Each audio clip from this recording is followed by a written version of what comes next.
성경 말씀 사무엘상 11장 1절에서 6절까지의 말씀. 사무엘상 11장 1절에서 6절까지의 말씀을 우리 함께 읽겠습니다. 암몬 사람 나하스가 올라와서 길르앗 야베스에 맞서 진침해 야베스 모든 사람들이 나하스에게 이르되 우리와 언약하자. 그리하면 우리가 너를 섬기리라 하니 암몬 사람 나하스가 그들에게 이르되 내가 너희 오른 눈을 다 빼야 너희와 언약하리라. 내가 온 이스라엘을 이같이 모욕하리라.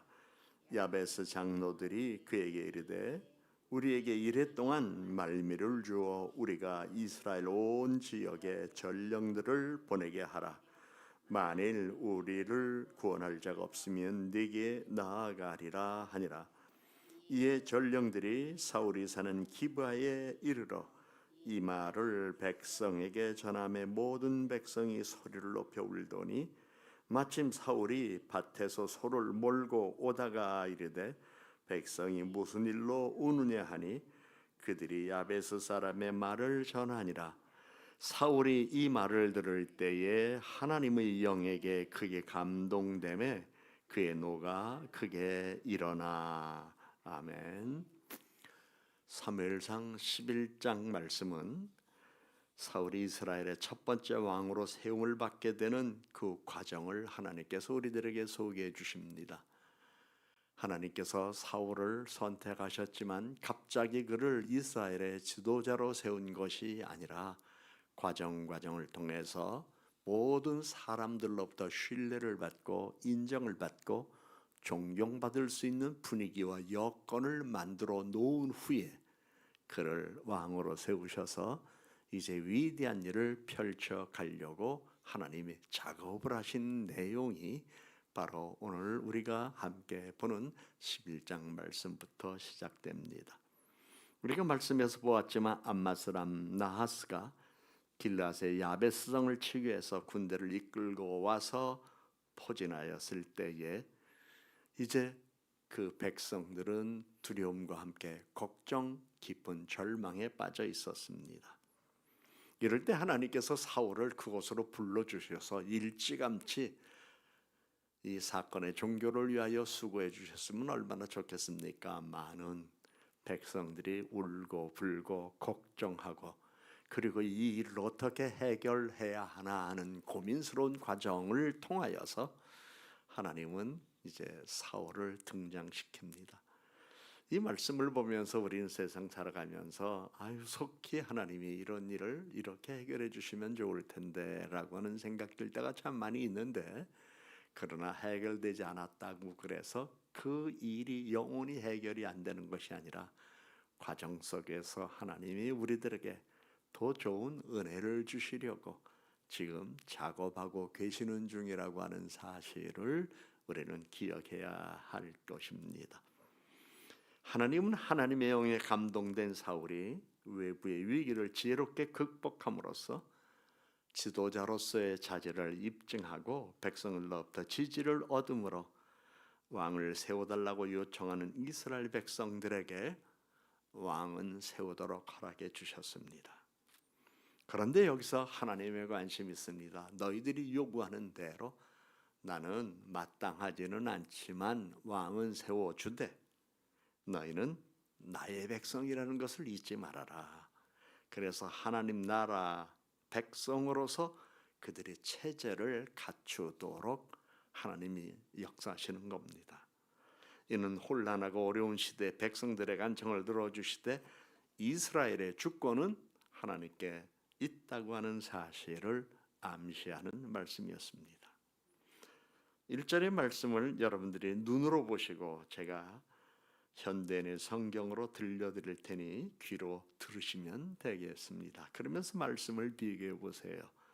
현대인의 성경에서는 이렇게 번역되어 있습니다. 그 후에 암몬 사람 나하스가 길르앗의 야베스 성을 치기 위해 군대를 이끌고 와서 포진하자 야베스 사람들은 나하스에게 우리와 조약을 맺읍시다. 그러면 우리가 당신들의 종이 되겠소 하였다. 되었다. 암몬왕 나하스는 길르앗 야베스를 정복하기 위하여 공격할 준비를 마쳤습니다. 야베스는 단순한 지명 이상의 의미를 지닌 장소입니다. 길르앗은 요단강 동편 지역을 일컫는 이름이고 야베스는 그 지역 내에 위치한 성읍입니다. 이곳은 암몬 사람들의 이호흡을 자주 받는 지역으로 암몬의 압박이 강했던 곳입니다. 그런데 오늘 본문에서 야베스 주민들은 맞서 방어하거나 싸우려 하기보다는 항복을 하려 했습니다. 이것은 성 안에 사는 사람들이 피해를 입지 않고 살기 위하여 선택한 제안이며 살기 위한 비굴한 타협이었습니다.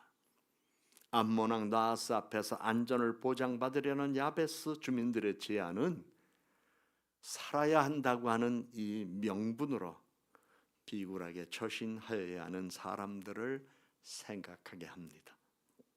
국가나 개인이나 자신의 생명과 가정과 그리고 소중한 가치를 보호하고 예상하지 못한 위험으로부터 지키려는 이 본능이 있습니다. 위험으로부터 벗어나 안전된 상태를 유지하고 보호받으며 불안을 해소하려는 인간의 본능적 욕구는 심리학적으로 안전의 욕구라고 이렇게 말을 합니다. 본문에서 야베스 주민들이 암몬왕 나하스에게 제안한 것은 과거 우리 선조들이 살았던 일제강점기 시대에 이완용 같은 친일파들이 보였던 모습입니다. 구한말 조선의 외교와 정치의 중심적인 인물이었던 이화영은 한일합방을 주도하여 한국 역사상 대표적인 매국노가 되었습니다. 야베스 주민들이 생존 본능은 타협이라고는 명분으로, 오늘 성경에서 보면 살아야 한다는 명분으로 현명한 처세술을 보이는 것 같고, 더 나은 삶과 평안함을 유지하기 위한 자기 보호 전략인 것 같지만 영원한 안정을 보장받는 것은 아닙니다. 성경은 야베스의 항복을 통하여 우리들에게 주시는 교훈이 있습니다. 위기를 통해 나의 연약함을 직면하라고 하는 교훈입니다. 세상은 힘이 있어야 됩니다. 국가도 힘이 있어야 됩니다. 힘이 있어야 비굴하게 살지 않고 힘이 있어야 당당하게 살아갈 수 있습니다. 그래서 우리는 힘을 길러야 합니다. 국가도 국방력을 길러야 하고 경제력을 길러야 하고 개인도 경제력을 길러야 하고 실력과 능력을 길러야 합니다. 우리가 실력을 갖추지 못하고 능력을 갖추지 못하면 결국은 힘 있는 사람에게 먹히게 돼 있습니다. 그리고 그 앞에서 우리는 비굴하게 살아갈 수밖에 없습니다.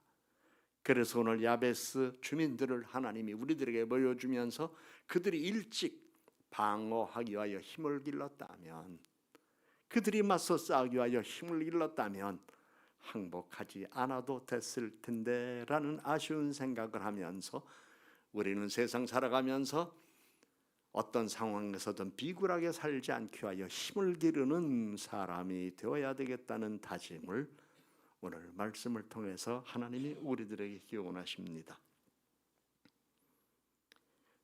2절을 보십니다. 여러분들은 또 역시 눈으로 보시고 저는 현대인의 성경으로 읽어드립니다. 그때 나하스는 좋다. 하지만 한 가지 조건이 있다. 내가 너의 오른 눈을 모조리 뽑아 온 이스라엘의 치욕거리로 삼겠다 하고 대답하였다. 암몬 사람 나하스가 이스라엘 길르앗 야베스 주민들을 협박합니다. 항복하려고 하는 주민들에게 항복을 그대로 받아주면 다행일 텐데 조건을 겁니다. 너희 누나를 모조리 뽑겠다. 고대 근동 지방에서 오른 눈을 뺀다는 것은 단순히 신체적인 장애, 훼손만을 의미하는 것이 아니라 상대방을 완전히 무력화시키고 치욕을 주어서 정체성을 잃게 하는 수치스러운 굴욕을 의미합니다. 지금 암몬 사람 나하스는 항복하려고 하는 사람들을 겁박하고 있습니다. 나하스의 제안은 잔혹하고 모욕적이었습니다. 오른 눈을 빼는 것은 적의 전투 능력을 상실하게 할 뿐만 아니라 그들의 수치스러운 상태를 만천하에 드러내 이스라엘 전체 명예를 실추시키려고 하는 오만한 행위였습니다.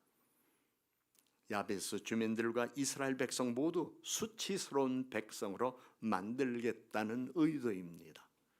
하나님은 야베스 주민들과 이스라엘 백성들을 영광스러운 백성으로 하나님께서 세우려고 하고 계십니다.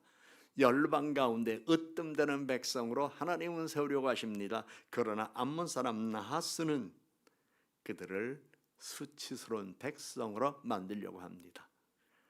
마치 사탄과 마귀의 공략이 오늘 우리들이 세상 살아가는 동안 비굴하고 처참하고 수치스럽게 살게 만들도록 우리를 유혹하고 미혹하려고 하는 것과 똑같습니다.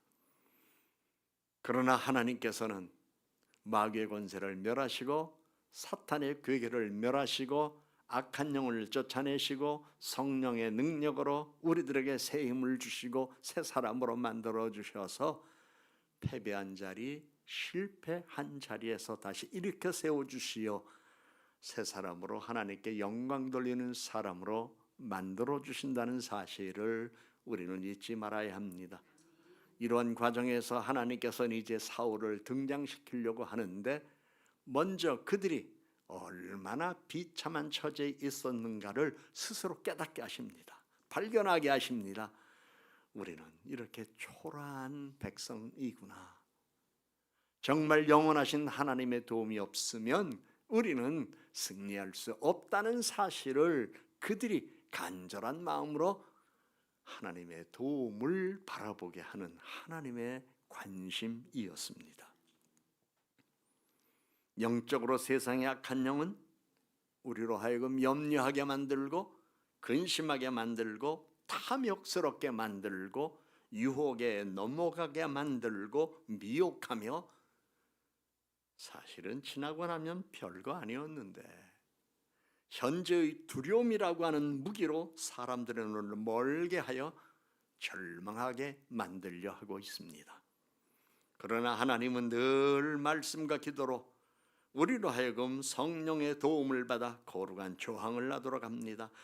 어떠한 일이 있어도 두려워하지 말고 담대하게 살아갈 용기와 소망과 믿음을 하나님은 우리들에게 주십니다. 그래서 위기를 만났을 때 제일 먼저 할 일은 모든 것 내려놓고 하나님의 음성을 듣는 겁니다. 사랑하는 여러분, 예배당 마당들만 밟지 말고 이곳에 앉아서 왔다 갔다 하는 사실만으로 자기 자신을 위로하지 말고 하나님의 음성을 늘 듣는 여러분 되시기를 바랍니다. 하나님의 음성은 우리의 마음으로 들을 수 있습니다. 하나님의 음성은 영으로 들을 수 있습니다. 하나님의 음성은 말씀으로 들을 수 있습니다. 하나님의 음성은 기도로 들을 수 있습니다. 하나님은 묵상하는 가운데 들을 수 있습니다.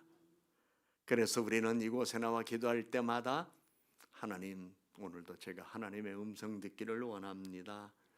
말씀해 주시옵소서. 그리고 하나님의 음성을 듣고 담대한 처신을 하여야 합니다. 저라고 인생을 살아오는 동안 왜 위기가 없었겠습니까?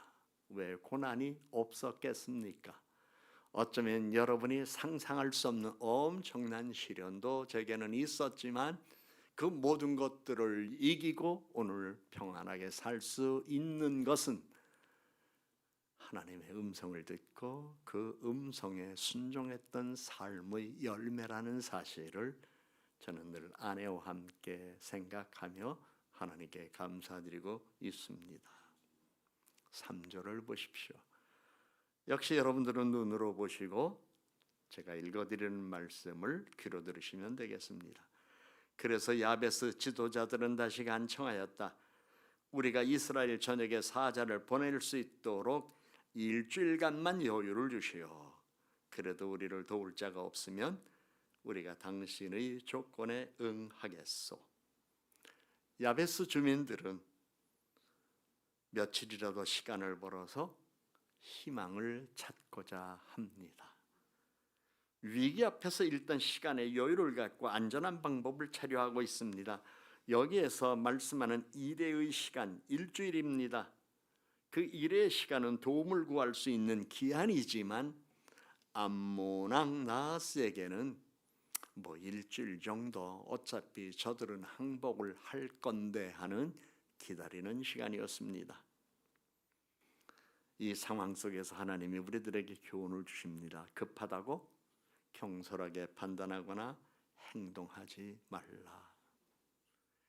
급하다고 서둘거나 급하다고 경솔하게 판단을 하면 실패할 가능성이 매우 높습니다. 그래서 우리는 힘들고 어려운 일 그리고 절망스러운 상황이 우리 앞에 펼쳐졌을 때에 우리는 때로 잠잠히 참고 생각하고 기도하고 지혜를 얻어야 합니다. 현명한 사람은 급하게 행동해야 할 때와 서두르지 않고 천천히 행동할 때를 분간합니다. 소금과 설탕은 다릅니다. 하얀 색깔 그리고 분말 가루는 비슷합니다. 그래서 투명한 병에 담아놓고 메모를 해놓지 아니하면 표식을 해놓지 아니하면 이것이 설탕인지 이것이 소금인지 분간할 수 없습니다. 백등유도 병에 넣어놓으면 이것이 사이다인지 백등인지 분간하기 어렵습니다. 실제로 제가 현직에 있을 때에 저희 성도님들과 함께 세부를 간 적이 있었습니다. 그곳에는 저희 같이 간 일행이 결혼식을 못 올리고 나이 60대도록 살던 분이 계셔서 그들의 마음에 소원을 풀어드리려고 세부에서 결혼식을 하려고 몇 분 모시고 갔었습니다. 그래서 낮에 잠깐 쉬는데 그만 어떤 분이 해변에 나갔다가 목이 마르니까 뒤에 있는 병을 보니까 하얘니까 들어 마셨어요. 그게 백등이었어요. 그래가지고 입안을 소촉해내고 아주 그때 우리가 큰 교훈을 얻은 적이 있습니다. 뭐든지 확인해라. 뭐든지 확인해라. 그래요. 진실을 확인하지 못하면 사기를 당합니다. 진실을 확인하지 못하면 거짓에 넘어갑니다. 그러므로 우리는 세상 살아가는 동안 이 확인이 얼마나 중요한가를 오늘 하나님께서는 본문의 말씀을 통해서 우리들에게 교훈하십니다. 그리고 또 하나 교훈이 있습니다. 도움을 찾을 때는 힘 있는 사람 찾아가라. 도와줄 만한 사람을 찾아가라. 야베스 지도자들은 두려워하며 절망 속에 주저앉아 있지 않았습니다. 일해 동안 일주일을 그냥 보내지 않았습니다. 앉아서 기도만 하지 않았습니다. 이들은 이스라엘 전 지역의 사람들을 보내어 도움을 청합니다. 성경은 우리에게 말씀합니다. 구하라 그러면 주실 것이요 찾으라 그러면 찾을 것이요 두드리라 그러면 열릴 것이다. 그래요. 구하고 찾아야 하지요. 앉아서 기도만 하는 사람들도 간혹 있습니다. 때로는 그 시간 속에서 기회를 잃을 때도 있습니다. 기회하고 기도하고 기회를 찾고 기도하고 행동으로 옮기는 것이 우리들의 삶이어야 합니다. 그렇다면 내가 도움을 청하고 그리고 그 도움을 내게 줄 만한 사람이 어디 있을까? 이 세상 살다 보니까 사랑할 사람은 많지만 정말 내가 어려울 때 나에게 도움을 줄 만한 사람은 그리 많지 않습니다. 진짜 내가 어려울 때에 내게 도움을 줄 만한 사람이 한 사람만 있어도 그는 복받은 사람입니다. 은행이 도와줄까요? 여러분과 함께 어울리는 사람들이 다 여러분을 도와줄까요? 저는 망해봐서 압니다. 고난을 당해봐서 압니다. 정말 도와줄 사람 한 사람만 있어도 저는 그 그런 친구가 주변에 있었기에 정말 하나님께 감사드리고 오늘의 삶을 살아갈 수 있었습니다. 그래서 세상 살아가는 동안 우리는 사람들한테 도움받으려고 기대했다가 실망하는 일이 얼마나 많습니까? 그럴 때 성경은 우리에게 말합니다.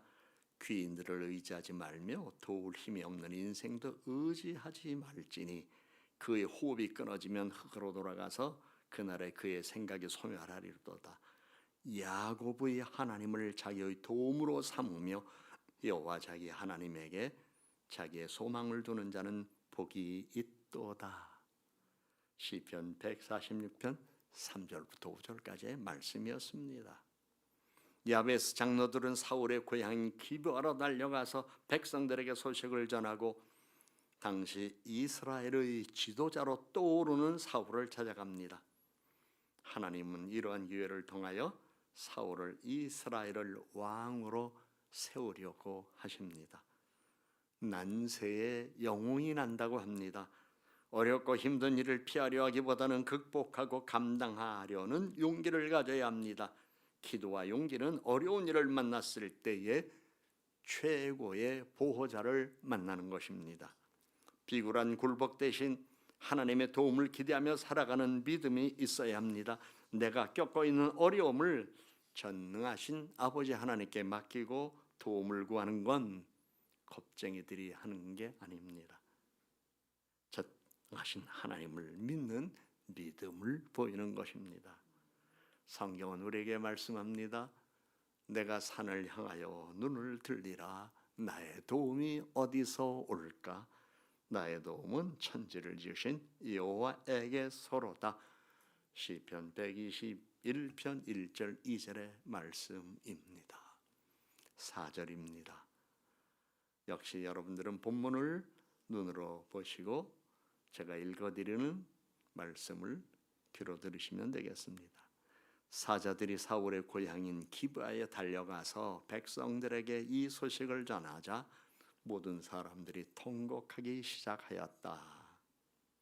요단강 동편 야베스성에 거주하는 전령들이 요단강 서편 사울의 고향 기브아로 갑니다.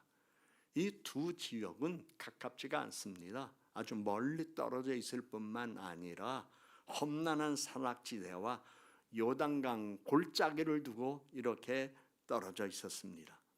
이러한 지형으로 인하여 시간이 많이 소요되는 험난한 길을 통과한 전령들은 기브아에 도착하자마자 비통한 소식을 전합니다. 우리 다 죽게 됐습니다. 큰일 났습니다. 암몬 사람들이 우리를 포위하고 있습니다. 우리의 누나를 다 빼려고 합니다. 항복한다고 했지만 우리 누나를 다 빼고 나서 우리를 포로로 삼겠다고 합니다. 라고 하면서 동네방네 기브아에 외치고 다닙니다. 이 이야기를 들었을 때 수없이 많은 사람들은 모두가 다 이제 우리 함께 어려움을 겪게 되었다 생각하여 실존적 위기라고 생각합니다. 그런데 5절 말씀을 보세요. 제가 현대인 성경으로 읽어드립니다. 바로 그때 밭을 갈다가 집에 돌아온 사울은 곳곳에서 들려오는 울음소리를 듣고 무슨 일이요? 어째서 모두 이렇게 울고 있어? 하고 물었다. 그래서 백성들은 그에게 야베스 사람들이 말한 것을 그대로 일러 주었다. 5절의 말씀 보면 사울의 평범한 일상이 소개됩니다. 평범한 농부처럼 살고 있던 사울은 백성의 울음소리에 반응하며 사건을 해결하는 중심인물로 등장합니다. 자신의 일을 마치고 집에 돌아온 사울은 백성들의 울음소리를 들었습니다. 그리고 저들이 왜 저렇게 우는지를 묻습니다. 사울은 그때 백성들의 울음소리를 듣고 외면하지 않았습니다. 관심을 갖기 시작했습니다. 그리고 소식을 들었을 때에 그 순간에 하나님의 영에 감동되어서 마음에 분노가 일어났습니다. 이거 안 되겠는데? 내가 나서야 되겠는데? 이런 생각을 순식간에 갖게 되었습니다. 하나님의 영이 그의 마음에 거룩한 분노를 일으키고 하나님의 영이 능력으로 역사해서 그에게 담대한 자신감과 함께 이 문제를 내가 해결해야 되겠다고 하는 마음의 결단을 갖도록 했습니다. 거룩한 결단은 단순히 감정을 주체하지 못하고 화를 내는 것이 아닙니다. 하나님의 거룩함과 공의를 바로잡기 위한 정의로운 의분입니다. 예수님 사랑과 자비가 많으신 분입니다. 긍휼이 많으신 분입니다. 그러나 우리가 다 아는 대로 개인적 이득을 위해서 예루살렘 성전에서 제물로 사용되는 동물을 파는 상인, 외지에서 온 사람들과 돈을 바꿔주며 많은 이익을 챙기는 환전상들의 상을 들러본 적이 있었습니다. 하나님의 집을 강도의 소굴로 변질시킨 것에 대한 분노였습니다. 우리는 이것을 거룩한 분노, 의분이라고 이렇게 말합니다. 거룩한 분노로 오늘도 정의와 자유를 외치는 선지자적 사명을 가진 분들이 있습니다. 그들을 비판하지 마십시오. 세상에는 선지자적 역할을 감당하는 목회자도 있고 목양적인 목회를 하는 분들도 있고 그리고 학자적인 목사가 있습니다. 그러므로 모든 사람들이 모든 일을 조화롭게 할 수 있으면 참 좋겠습니다만 하나님께서는 우리의 손목 아래 손가락이 이렇게 있는 것처럼 사람들을 다양하게 사용하고 있으니 나하고 다르다고 그래서 우리 교회하고 다르다고 그래서 여러분 비판하지 마십시오. 응원은 못하더라도 가만히 잠잠히 기도만 하십시오. 하나님, 이 민족의 역사를, 우리 대한민국의 역사를 하나님이 왕이십니다. 주장하여 주십시오. 그리고 침묵 속에서 우리는 지켜볼 수 있고 경우에 따라서는 함께 외침을 공유할 수도 있습니다. 다만 우리에게는 비판하지 말라는 겁니다. 오늘 성경의 복, 지금 많은 사람들이 어려움 겪고 있는 누구 하나 나서지 못하는데 성령을 받은 사울이 내가 가만히 안 두겠다고 하는 의분을 갖고 일어서기 시작했습니다. 한국 기독교 역사에서 국가적 위기나 급격한 상황 속에서 교회가 신앙으로 나라를 지키고 평안을 구하기 위하여 자발적으로 모인 기도운동 찾아보기 어렵습니다. 1970년대 제가 목회할 때 초기만 해도 저도 삼각산 오살리 기도원 구국기도에 참 많이 다녔습니다. 그곳에서 금식 기도하고 바위 밑에 가서 하나님 이 바위를 밀어낸 힘을 달라고 간절히 기도한 적도 있었고 신학생 때에는 뒤에 성주산에 올라가서 부천 시내를 바라보면서 하나님 이 도성을 나에게 주소서, 이 도성이 회개하고 일어날 수 있도록 나에게 능력을 달라고 외치며 기도했던 시절이 있기도 했고 이후에 목회해 오는 동안은 1년에 일주일 정도는 금식 기도하러 산에 가서 나라를 위하여 기도하고 저의 목회를 위하여 기도하고 연약한 백성들을 위하여 기도한 적도 있습니다. 여러분, 우리도 자발적으로 하나님 앞에 나라와 민족을 위하여 기도할 수 있어야 합니다. 6절 말씀을 보겠습니다. 제가 현대인의 성경으로 읽어드립니다. 사울은 그들의 말을 들을 때에 하나님의 성령에 크게 감동되어 강한 분노를 느꼈다. 이 말씀이 사무엘상 11장의 핵심입니다.